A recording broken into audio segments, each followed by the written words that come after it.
की इस प्रेस वार्ता में आप सभी मीडिया साथियों का बहुत बहुत धन्यवाद, बहुत बहुत अभिनंदन।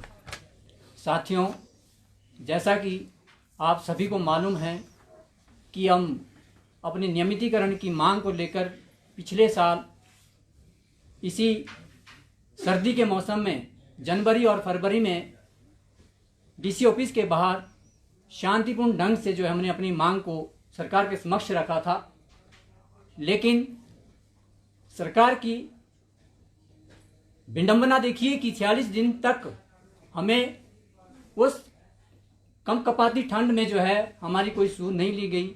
ये तो आप सभी मीडिया साथियों का हम आभार व्यक्त करते हैं कि आपने अच्छे ढंग से हमारे उस मिशन को जो है कामयाब बनाया, कवरेज की और हमारी मांगों को सरकार तक पहुंचाया। तब कहीं जाके सरकार ने 46 दिन के बाद हमारे लिए एक नियमितीकरण का रास्ता निकाला, जिसे एलडीआर कहा गया कि एलडीआर के माध्यम से आपको नियमित किया जाएगा। लेकिन आज देखिए आप, 1 साल होने को है, कैबिनेट से जो है 1 साल हो गया एलडीआर को पास किए हुए, लेकिन अभी तक उसका कोई पता सता नहीं है कि एलडीआर कहाँ है। तो आप आज के तक हिमाचल का इतिहास उठा के देखिए कि इस प्रकार की बहुत सारी ऐसी अस्थायी भर्तियां हुई है हिमाचल प्रदेश में। चाहे आप पीटीए देख लो, पैरा देख लो, पैड देख लो, उर्दू पंजाबी टीचर देख लो, और आज सबके सब जो है वो नियमित हो चुके हैं। लेकिन हमारी एक ऐसी कैटेगरी है, हमारी एक क्या विडंबना है, हमारा क्या कसूर है कि हम इन सभी कैटेगरियों से अगर देखा जाए तो हम सारे जो आरएनपी रूल होते हैं वो फुलफिल करते हैं। इसके बावजूद भी हमें 13 सालों से जो ये शोषण झेलना पड़ रहा है। साथियों, हम आपके माध्यम से सरकार से कुछ प्रश्न पूछना चाहते हैं कि हमारा कसूर क्या है। जब आप ऐसी अस्थायी सभी भर्तियों को नियमित कर सकते हैं तो हमारे साथ ऐसा सौतेला व्यवहार क्यों? जब हम सारी शैक्षणिक योग्यता पूरी करते हैं तो हमें भी अन्य अस्थायी अध्यापकों की तरह नियमितीकरण का जो है तोहफा देना चाहिए। और जो हम इतने दूर दराज के क्षेत्र में लगे हैं जहां पे कोई नियमित अध्यापक जाने का सपना भी नहीं देखते हैं और कम सैलरी में, और यहां तक आपको ऐतराज मतलब इस पर एक होगा कि हमें पूरे साल भर की सैलरी भी नहीं मिलती है, 11 महीने की सैलरी मिलती है हमें। इतने दूर दराज के क्षेत्र में हम कार्य कर रहे हैं और 1 महीने जनवरी और जुलाई में हमें कोई सैलरी नहीं मिलती है, और एक बहुत ही कम वेतन पे हम जो है इतने दूर दराज के इसमें कार्य कर रहे हैं। तो ऐसी बहुत सारी समस्या हैं जो आगे विस्तार से हमारे जो प्रदेश अध्यक्ष है श्री सुनील शर्मा जी, और विस्तार से जो आपके सामने रखेंगे। सुनील शर्मा जी। धन्यवाद वेद प्रकाश जी। इस मंच पे हमारे उपाध्यक्ष निर्मल ठाकुर जी, सचिव वेद प्रकाश जी, जिला चंबा के प्रधान हरीश जी और तमाम मेरे एसएमसी प्रतिनिधिमंडल के सदस्य। सबसे पहले आप सभी मीडिया तथा इलेक्ट्रॉनिक मीडिया, वेब मीडिया सभी प्रतिनिधियों का इस प्रेस वार्ता में मैं आपका स्वागत अभिनंदन करता हूं। आज का जो हमारा प्रेस बुलाने का जो हमारा जो मेन उद्देश्य था वो यह है कि सरकार की जो हमारे प्रति जो रवैया है, आप देखते आ रहे हैं कि समय समय पर हम आपके माध्यम से भी आवाज़ उठाते रहे, माननीय मुख्यमंत्री से मिलते रहे, सरकार के तमाम जो कैबिनेट जो मंत्री हैं उनसे मिलते आ रहे हैं। लेकिन जैसे सीएम साहब से मिलते हैं, उनका कहना होता है कि आप मुझे 6 महीने दीजिए, आप जल्दी आ गए, 1 साल का समय देना चाहिए था आप लोगों को। चलो हमने समय दिया, जैसा सरकार ने चाहा हम उनके साथ चले, कंधे से कंधा मिला करके चले। आपदा की बात रही हो या जिस मर्जी की परिस्थिति सरकार के ऊपर आई हो, हमने हर समय कंधे से कंधे मिला करके जो है माननीय मुख्यमंत्री से खड़े रहे। तो किस प्रकार की जो विडंबना है, आज जो निराशापूर्ण जो रवैया है सरकार का, वो हमारे प्रति क्यों है? हमने जो है 43 दिन लगातार 46 दिन लगातार जो है क्रमिक अनशन किया, जिसके साक्षी आप है, पूरे हिमाचल प्रदेश है। आपने देखा किस प्रकार से जो है कमकमा ठंड में भी हमारे एसएमसी अध्यापन 46 दिनों में क्रमिक अनशन किया।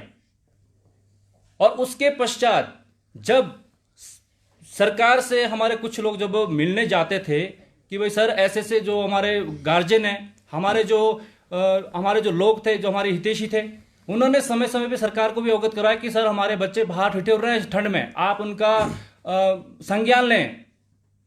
तो सरकार का आज उस समय जो है कोई भी नुमाइंदा जो है एसएमसी अध्यापकों के सामने जो है नहीं आए। क्या समस्या रही, क्या दिक्कत आई सरकार को हमसे मिलने के लिए, जबकि हमने समय समय पर सरकार का, आप माननीय मुख्यमंत्री जी, आपको धरती पुत्र कहा जाता है, आप गरीबी से उठ करके आपने हर समय संघर्ष किया है, हर चीज के लिए संघर्ष किया है आपने भी, आप संगठन की जो स्थिति है उसके बारे में बखूबी जानते हैं, लेकिन फिर भी इस प्रकार का रवैया जो है एसएमसी शिक्षकों प्रति ठीक नहीं है। हमने पिछले कल भी शिक्षा मंत्री से मिले, शिक्षा मंत्री जी को भी हमने ज्ञापन दिया कि सर अगर एलडीआर का जो प्रोसेस है, अगर ये अभी इसमें शुरू करने में 1-2 महीने का विलंब लगता है तो आने वाले बजट में जो है हमें अब जो हमारी मांग है नियमितकरण की या नियमित के बराबर सैलरी वो तो दे सकते हैं, आप वो दीजिए, जिसमें शिक्षा मंत्री जी अपनी हामी भरी और कहा कि मैं इसमें संज्ञान लूंगा और ये मांग जो है आपकी प्राथमिकता के आधार पर रखी जाएगी। अब ये मांग रखते हैं या एसएमसी अध्यापकों को जो है बजट में कुछ मिलता है या नहीं मिलता है तो भविष्य घर में छिपा हुआ है। एलडीआर को कैबिनेट में जो है 7 मार्च 2024 को जो है मंजूरी दी, जिसका साक्षी ये नोटिफिकेशन भी है, आप ये देख सकते हैं।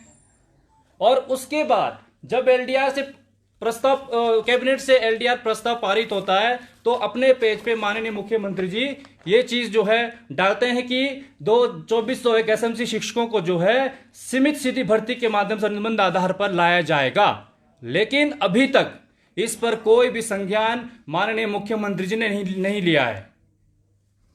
माननीय मुख्यमंत्री जी, आप जो है हमारे बारे में आप अपने विधायकों से पूछिए, आप अपने मंत्रियों से पूछिए कि किस प्रकार से इन लोगों का सहयोग आपके साथ रहा। आप हर एक एमएलए से फीडबैक लीजिए, कब कब हमने आपका साथ नहीं दिया है। जब आज हमें आपकी जरूरत है, आप पीठ दिखा रहे हैं, आप अपने वादे से मुकर रहे हैं। आप जब विधानसभा चुनाव हुए उस समय हर एक मंत्रियों ने वादा किया था कि एसएमसी के लोग हमारे अपने हैं। जब एसएमसी अध्यापक उनके समक्ष जाते हैं तो विडंबना देखिए कि आज वो पहचानने से भी इनकार कर देते हैं। ये कहां का नियम है? इस प्रकार का जो रवैया है आप इसको ठीक कीजिए और शीघ्र अतिशीघ्र जो एसएमसी अध्यापक 12 वर्षों से लगातार अपनी नियमितकरण की जो मांग आपसे कर रहे हैं उसको जो शीघ्र अतिशीघ्र पूरा कीजिए। आप मंत्री जी से बात कीजिए, किसी भी मंत्री से बात कीजिए जब कि भाई ये लोग कौन है। बाद में बोला जाता है कि नहीं जी आपने धरना किया, वो किया, ऐसा नहीं करना चाहिए, हमारे मान सम्मान को ठेस पहुंचा। आपका मान सम्मान बहुत बड़ा है, लेकिन हम लोग मान सम्मान कुछ भी नहीं है। जो दूर दराज के क्षेत्रों में इतनी सेवा दे रहे हैं, 12 वर्ष हो चुके हैं, लेकिन हमारा मान सम्मान नहीं है। ये कैसी विडंबना है? इलेक्शन के समय बड़े बड़े वादे किए जाते हैं कि हम ये कर रहे हैं, ऐसा कर रहे हैं। आप हमें हमारा साथ दिया, सरकार बनाई, कर्मचारियों ने साथ दिया, लेकिन जब आज माननीय मुख्यमंत्री के समक्ष जाते हैं, मंत्रियों के विधायक के समक्ष जाते हैं तो ऐसा लगता है जैसे पहचानते ही नहीं है। इस प्रकार का रवैया जो है थोड़ा सा ठीक करना होगा और 2401 एसएमसी अध्यापक के बारे में जो है कोई ठोस निर्णय लेना होगा। जो आपने एसएमसी अध्यापकों के साथ वादा किया है उसके ऊपर जो है कड़ा संज्ञान ले मानने पर। एक बात और मैं बताना चाहूंगा, एसएमसी अध्यापक जो 2012 में जो है माननीय पूर्व मुख्यमंत्री धूमल साहब ने शुरू किया था, लेकिन सरकार जाने के बाद फिर स्वर्गीय राजा वीरभद्र सिंह जी ने जो है इस भर्ती को शुरू किया, कंटिन्यू किया और 90% एसएमसी अध्यापक कांग्रेस के कार्यकाल में लगे हुए हैं। और जब पॉलिसी बनाने की बात आती है तो वो आज बोलते हैं कि यार आज हो जाएगा, कल हो जाएगा, 31 मार्च को हो जाएगा। इसकी क्या गारंटी है कि 31 मार्च को हमारा काम होगा? कईयों अध्यापक 45 के प्लस हो चुके हैं। क्या नौकरी करेंगे, क्या अपने बच्चों का भविष्य बनाएंगे? पूरी जवानी जो है एसएमसी अध्यापकों ने शिक्षा विभाग को दी है, सरकार को दी है कि आज नहीं तो कल हमारा काम जरूर होगा।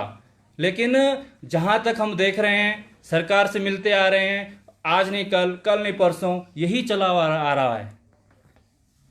तो मैं माननीय मुख्यमंत्री से, सरकार से यही मांग रखता हूं कि शीघ्र अतिशीघ्र इस पर कड़ा संज्ञान लें, और अगर इस प्रकार का जो अगर हमारे हित में जो है कोई ठोस कदम नहीं उठाया जाता है तो एसएमसी अध्यापक अब सड़कों पे आने से गुरेज नहीं करेंगे। अब कोई भी विधायक, कोई भी मंत्री ये ना कहे कि भाई आप हमें नहीं पूछा, आप हमारे पास नहीं आए। मान्य बर 2 साल हो गए हैं, 2 साल से हम लगातार मिलते आ रहे हैं, लेकिन किसी भी प्रकार का जो है सटीक जवाब एसएमसी अध्यापक संघ को नहीं मिला है। तो आने वाले समय में 21 फरवरी से एसएमसी अध्यापक सचिवालय के बाहर सड़कों पे उतरेंगे। अब चाहे अंदर भेज दो या कहीं जेल में डाल दो, जहां भी भेजना है मान्यवर हम तैयार है। आपको भी लगेगा किसी संगठन है जो हमारे अपने लोग हैं, आज हम उन्हीं के खिलाफ जो लाठीचार्ज कर रहे हैं, उन्हीं को बंद कर रहे हैं, हम सहर्ष स्वीकार कर लेंगे। मान्यवर आपकी सरकार है, आप अंदर डालिए, जहां मर्जी डालिए, हम बिल्कुल तैयार हैं। अब ये शोषण जो बिल्कुल भी बर्दाश्त नहीं होगा, और जिसमें जो है एसएमसी अध्यापक संघ ने कड़ा संज्ञान लिया है कि भाई अब जो है सभी हदें जो है पार हो चुकी है। तो 21 फरवरी से जो है एसएमसी अध्यापक सड़कों पे होंगे, सचिवालय के बाहर होंगे।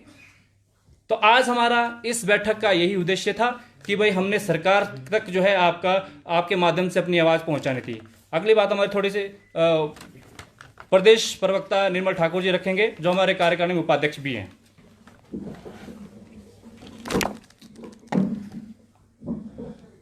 सबसे पहले आप सभी प्रिंट और इलेक्ट्रॉनिक मीडिया का स्वागत, अभिनंदन। मामला यूं है कि आप जानते हैं कि प्रदेश के दुर्गम ग्रामीण क्षेत्रों में जो ये पॉलिसी है, स्कूल मैनेजमेंट कमेटी के तहत जो नोटिफिकेशन सरकार की हुई थी और एसडीएम जो इसके अध्यक्ष थे, चेयरमैन थे, तो इस तरह से जो है 2012 के बाद जो है निरंतर भर्ती होती रही, स्पेशली उन्हीं स्थानों पर जहाँ पर जो है काफ़ी ज़्यादा अभाव है, स्कूलों में टीचर नहीं थे, तो ऐसे स्थान पर जो है हम लोगों को भर्ती किया गया था। विडंबना ये है कि सभी जो अस्थायी तौर पर जो भर्ती की जाती है, जैसे पीरियड वेस्ट उर्दू पंजाबी, वो भी एसएमसी के तहत ही लगे थे, वो आज नियमित है। सवाल ये है कि वो 6 साल बाद आपने अनुबंध में लाए, आज वो नियमित है। और वही पॉलिसी जो आप लोग जानते होंगे कि हिमाचल प्रदेश में अभी 8 से 10 हज़ार अध्यापकों, आदरणीय मुख्यमंत्री जी के पास गए, शिक्षा मंत्री जी के पास भी गए, तो उन्होंने एक संजीदगी के साथ एक कैबिनेट सब कमेटी बनाई। ये 2023 में बनाई थी, मार्च अप्रैल में। तो उस लेटर में ये लिखा था, लेटर निकला था बाकायदा, उसमें ये लिखा था कि 31 दिसंबर 2000 करना पड़ा। एक रात जो है महिलाओं ने बच्चों के साथ आकर के सड़कों पे बिताई, सेक्रेटरीट के ठीक बाहर जो हमारा पुलिस ऑफिस है वहाँ रात बिताई। तो इससे क्या हुआ कि थोड़ा सा कैबिनेट सब कमेटी जो है हरकत में आई। हमें आश्वासन मिला, परंतु हुआ कुछ नहीं। 2024 आ गई, हमें 46 दिनों का क्रमिक अनशन करना पड़ा जो कैबिनेट सब कमेटी की रिपोर्ट को कैबिनेट में पहुंचाने के लिए। 7 मार्च का निर्णय हुआ। 7 मार्च की कैबिनेट में निर्णय लिया गया कि एसएमसी जो अध्यापक है उनको एलडीआर, लिमिटेड डायरेक्ट रिक्रूटमेंट के तहत जो है अंदर लाया जाएगा, नियमित किया जाएगा। परंतु विडंबना ये है, हम बहुत ही दुखी है इस बात से कि 7 मार्च 2024 की बैठक हुई है कि एलडीआर, लिमिटेड डायरेक्ट रिक्रूटमेंट, ये आपके लिए लाया गया है। इसमें जो है आर&पी रूल्स में जो है अमेंडमेंट होनी है। 7 मार्च 2025 आ गई, 24 की जो पूरी साल निकाल दी कि हम नियम बनाए जा रहे हैं। अब हमें समझ नहीं आ रहा है, हमने बराबर सहयोग दिया, हर समय सहयोग दिया। ये जो है चुनाव के समय का है, इसे जो आप देख रहे हैं ये चुनाव के समय का है, जब लोकसभा के चुनाव होने थे उस समय का है ये कि आपको जो है अनुबंध में लाया जाएगा। परंतु दिक्कत यह है कि अभी तक रूल नहीं बने हैं। अब 25 लग गई और वो 7 मार्च जो 24 को निर्णय था उसको 1 साल हो गया है। आज हम सरकार से आपके माध्यम से ये डिमांड रखना चाहते हैं कि आप हमें नियमित करें और जल्द से जल्द करें, क्योंकि दूसरी बात हम कड़े शब्दों में कहना चाहते हैं, आने वाला जो 20 फरवरी तक का आपको अल्टीमेटम है, 21 फरवरी से आप व्यवस्था कीजिए स्कूल कैसे चलाने हैं। एग्ज़ाम आ रहे हैं, एनुअल एग्ज़ाम आ रहे हैं, वहाँ पे ड्यूटी लगाने के लिए अध्यापक नहीं है। तो मैं यही कहना चाहूँगा, कम से कम 1 साल नियम बनाने के लिए नहीं लगने चाहिए। नियम जल्दी से जल्दी विद डेट जो भी आप करने जा रहे हैं उसको नोटिफिकेशन ब्लैक एंड वाइट हम देखें और उसमें डेट मेंशन हो और जल्द से जल्द नियमितीकरण हेतु बड़ा फैसला हो। धन्यवाद। क्लासेस का क्या बहिष्कार करेंगे? क्लासों का पूरी तरह से बहिष्कार होगा। जितना भी 2401 अध्यापक है वो शिमला आएगा, सरकार से गुहार लगाएगा। और मैं सरकार को ये कहना चाहता हूं एसएमसी अध्यापक संघ की ओर से, आप व्यवस्था कीजिए। एमडीएम वर्करों के पास कई जगह तो मल्टीटास्क वर्कर भी नहीं है, आप मैनेज कीजिए। अभी तक 15 दिन है, अभी तक हम स्कूल्स में है, एकदम हम भी छोड़ नहीं सकते हैं। हम पूर्णतः कक्षाओं का बहिष्कार, कोई भी काम नहीं करेंगे। और हमारी सैलरी पता है कितनी जाती, 13 दिनों में हमारी सैलरी पूरी हो जाती, बाकी की सेवाएं फ्री दी जाती है। तो ये सरकार से डिमांड आपके माध्यम से है। जब ये एलटीआर पॉलिसी आई थी तो आपने उसको एक्सेप्ट क्यों किया? क्योंकि उसमें 5% कोटा ही होता है, तो 2400 लोग कैसे एकोमोडेट होते? ये तो उसी वक्त तय था कि एकोमोडेशन इतनी जल्दी नहीं हो सकती है, तो उस टाइम तो आपने बहुत। ये सवाल आपका बहुत टेक्निकल है, बहुत सही। एक्चुअली हमारे हिमाचल प्रदेश में कैडर पे है, ये कोई नई भर्तियों पे नहीं है, ये कैडर पे है। मान लीजिए आपका जो पॉलिटिकल साइंस लेक्चर का कैडर 3000 का है, उस पे लगना है। हम इसमें एक मुश्त अंदर होने वाले हैं, परंतु हम नियमों का इंतजार कर रहे हैं। जो डिस्कशन हमारे आदरणीय सेक्रेटरी साहब के साथ हुई, आदरणीय शिक्षा मंत्री जी के साथ हुई, तो ये सब जो है उसमें तय है। इसलिए इसमें ओपिनियन, लीगल ओपिनियन भी ली गई है सरकार के द्वारा। आदरणीय सर्वोच्च न्यायालय से लीगल ओपिनियन भी ली गई है LDR, लिमिटेड डायरेक्ट रिक्रूटमेंट के तहत। तो इस पे कैडर पे लगेगा ये सर। आप भी एलटीआर के माध्यम से ही कॉन्टेक्ट में आना चाह रहे हैं कि आपने अपनी मांग को रिवाइज किया है कि सीधा कॉन्टेक्ट क्यों सरकार नहीं देती आपको? अब सर हम पहले ही दिन से, जब से हम सरकार से संपर्क कर रहे हैं, हम पीटीए के तहत, मतलब पीटीए के आधार पर, पीटीए पॉलिसी के आधार पर, उससे भी छोड़कर पीरियड बेस्ड उर्दू पंजाबी है हिमाचल प्रदेश के अंदर, सेम एज एसएमसी टीचर, वो भी एसएमसी पॉलिसी के तहत लगे थे। हम उनके आधार पर डिमांड कर रहे हैं, परंतु सरकार ने उस डिमांड को नहीं मांगा। हम आज भी यही मांग कर रहे हैं कि हमें बिना इस एलडीआर के झंझट से बाहर निकाल करके आप एक मुश्त जो है हमें सेवाएं नियमित की जाए। ये हमारी डिमांड समय समय पर रही, आज भी यही है सर। परंतु सरकार जो है एक डिसीजन लेने के बाद साल नियम बनाने में लगा रही, ये विडंबना है। ये जो धरना है 21 को ये कंटिन्यू रहेगा, 21 से ये कंटिन्यू रहेगा जब तक ब्लैक एंड व्हाइट नोटिफिकेशन नहीं होती है और जो भी करना है उसकी तिथि डिसाइड नहीं होती है, नियमित सेवाएं नियमित हेतु।